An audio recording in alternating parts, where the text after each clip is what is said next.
Bustop Tv vachitsigirwa neve Canadian Embassy vanokuigirai mutambo Ndiri Munhuwo.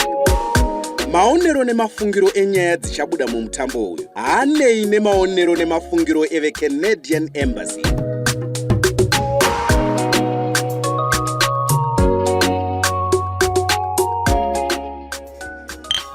Wakajaidzwa stereki, mwana wako uri kusafi uri bhizi kuchengetana nepfambi mubhawa munomu.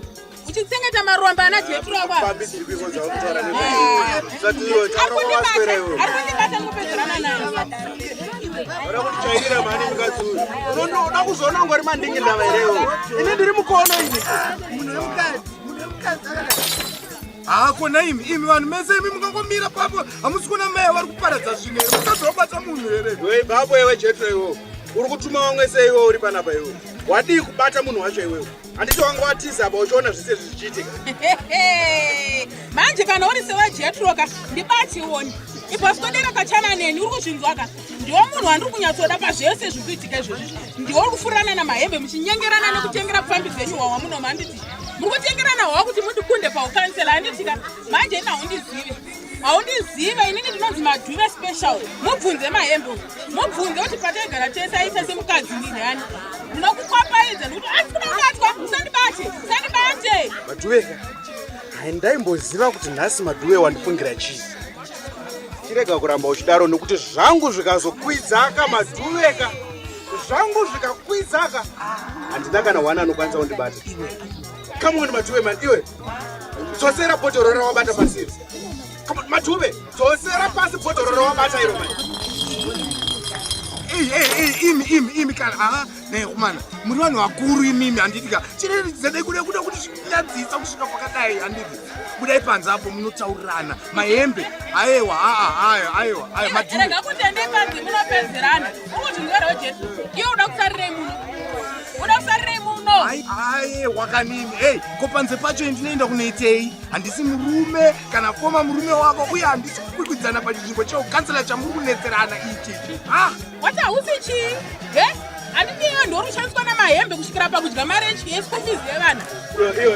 Iyo mari yemaintenance haitererwe muri kubhawa maniwe kana paine mwedzi yandinenge ndasvetswa kubhadharani nehanganga unofanira kukwidza nyaya yacho kudare rekutonga nyaya wazvinzwa dare rakatonga nyaya yedu ndo rinofanira kunzwa izvi kwete kuti vanhu vari kuona inini voswera vachikuona iwe uchita hobby yose iyi vanhu vakandokusarudza seiwo kana iwe uri munhu anotadza kuzvibata so hauna kana self control hauna respect. Iwe nyaya yandafambira pano haine nekuvhoterwa paukansela ndiri kungoda chete kuti vanhu vari kutengera hwavo se vazive kuti uri kudya mari iri kufanira kuuya kumba kuvana hausi kuchengeta vana iwewo sababa vavo.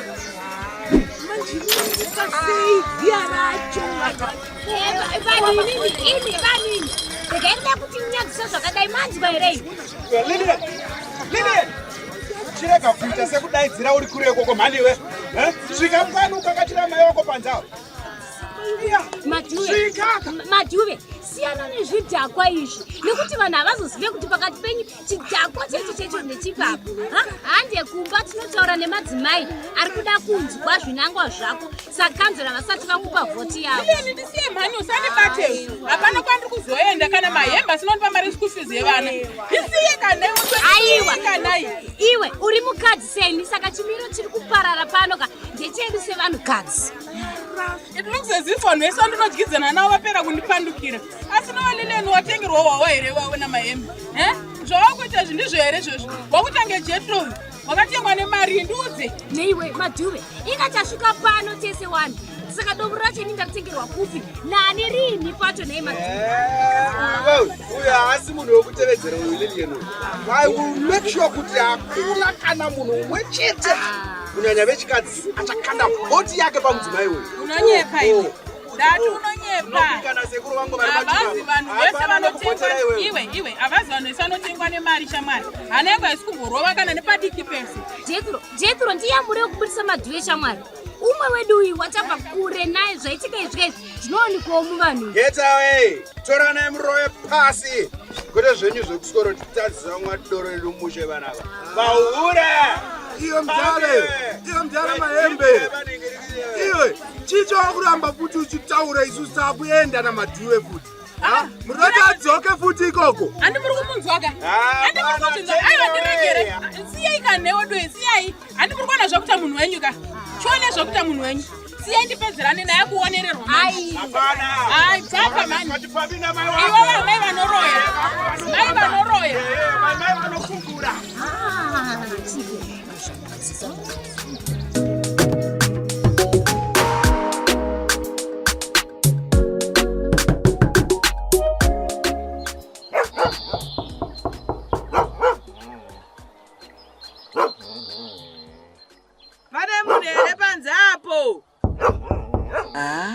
Chita maukurire kaya asi kuratidza kuti kune munhu wairi kugwautira.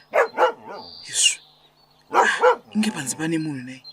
Rega nditotange ndaviga fudhi yangu yandakatumirwa nemuzukuru wangu ari kuSouth Africa uko, nekuti pangapinde munhu kunyara ndikazopedzisira ndamupawo zvimwe. Pindai! Ndati pindai mumba! Tiri kuiya ndingasina nzeve iye. Ndati pindai! Dho harina kuiswa chivhuriro. Ingoita izvekusaidzira rinovhurika. Ko muri kujeiko naye vasikana kubva mazvivharira mumba kudaro kubva maita chiuri chekuvhara kudai? Asikana ndimi zvenyu musina nzeve. Sei wadaro? Ndadaidzira kudoti kamini, kamini. Izwi rikatoita kunge ratora kutotsvetera zvaro. Iwo uchingofa kurova dhoo rangu kunge zvinonzi watotsotsi riri kuda kupaza dhoo racho. Asikana vhuraika nzeve dzenyu kana muchinge magogodza madhoo asiri yenyu. Aikazve, chioneka ndava kutongozvipa pekugara naye vasikana ndisina kunzigara ini chipapa. Aiwa vasikana, sununguka ugare wakadekara keresiya muno mumbande mako.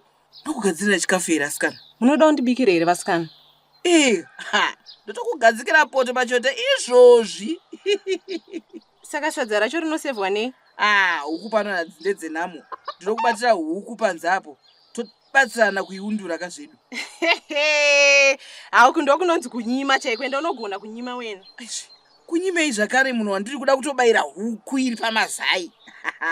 Yuwi, zvesadza nenyama yehuku iri kurarira Mai Charles, tozozviona mumwe musi. Tazvionaka kuti hamunyime vaenzi munovabatira huku iri kurarira muchisiya sheshe nemajongoko anenge achikura kumaraini. Ava zvakaoma. Endekesiyaka wakangwarisa ndakubata. Chirege ndichibva ndangopinda munyaya yangu yandafambira Mai Charles. Handizive kuti munopindirana neni here. Kwakanaka here. Chaizvo. Tinodzoka totya asikana. Parura nyaya yako ndinzwe.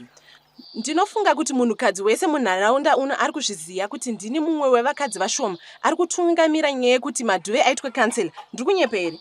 Tose tinozviziva. Madhuve wakamubatira basa. Kana akapinda pachigaro anofanira kutozokuyeuka. Kungoti vanhu hatina kwedu ende hatitani kukangana chanezuro nehope. Ndozvatakaipira. Shamarika, uri kutaura kunge munhu akabumbira muti mukana. Madhuve kutaura kunoku izvezvi atondisendeka parutivi. Ari kufunga kuti munhu akangwara, manje akairasa. Yezu, kwanzi zvakare. Vanhu manga muchichovha bhasikoro renyu kwemitunhu mirefu zvakanaka-naka. Zvauya sei futi? Zvinonetsa kutsanangura kana munhu uchiri wakazvarirwa sezvandakaita. Izvezvi BP yangu yakatokwira kushuta. Ndiyo nyaya yandafambira. Ndikukumbira vhoti yako mendi. Yezu, asi wakutoda kutoitawo nhengo inokwikwidza. Kwete, ndikuda kuti madhuve aruse, mahembe apinde, because madhuve andiratidza kuti istupid yemukadzi. Rega kuda kundikwapa muromo uchidaro keresiya rokuzvinzwa. Ndiri munhu mukuru zvaunoona mai. Kubvira rini iwewo uchida kuti munhurume apinde munhukadzi achiruza iwewe? Ndizvo zvazvayo. Handiti wakanyoresa kuvhota kaiwe? Hangu, pane vechidika kandichengetedzawo marimwe zuro ano ndikaenda kunorejista kuvhota. Vanhu ivavo vanogona manje. Saka ndanyumwa kandikarova simbi ichiri kupisa. Vhoti yenyu iyoyo inofanira kuenda pana mahembe, nokuti ane urongwa hwakanaka zvichienderana nedunhu rino, zvokuti akaona MP ari right wekushanda naye. Urongwa hwake hwakajeka ndeupi papapa? Wekuda kuvakisa bhawa nehotera pachipupuru apo, kana kuti pane humwe wandisingazivi? Zvakawanda. Kungoti zvangu nhasi handina nguva uye handina kuya nemapepa akanyatsokunyorwa zvese zvokuti mainyatsoona urongwa hwake pamusoro pedunhu rino. Muchapa kutenda imi? Asikanaka, machidyei manonoko manje. Pane vagoni vakakutangirai. Saka ukuda kuti madhuve fuzari aitwe kansela?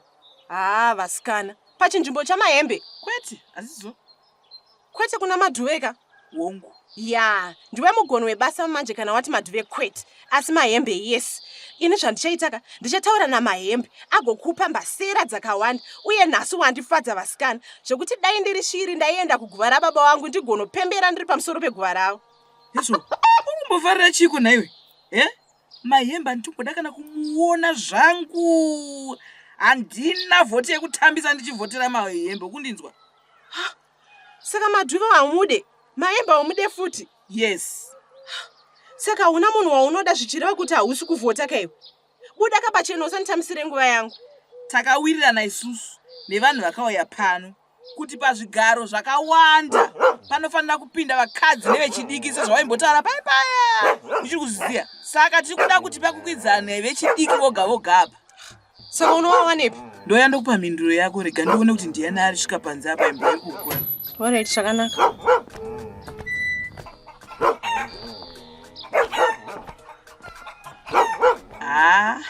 Ndambuya achenge naye vari kutozvipfurira zvavo nekunze kwechivanze uko. Ndichadarika zvangu nekumba kwavo ndichibva pano.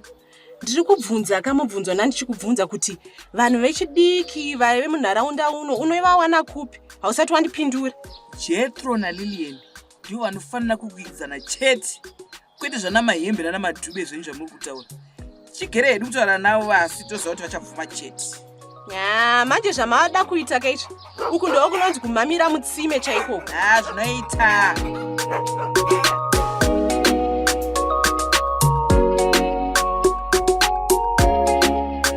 Uyu wanga uri mutambo Ndiri Munhuwo wamunounzirwa neveBustop TV vachitsigirwa neveCanadian Embassy nechinangwa chekuda kukurudzira madzimai nevechidiki kuti vange vachipatisipeta muzvirongwa zvebudiriro munharaunda dzavo. Kana uchida kuziva zvizere nezvemutambo uyu, tumira WhatsApp message panhamba dzinoti 0712 106 428 0712 106 428 kana paFacebook, Twitter, Instagram, Bustop TV pages.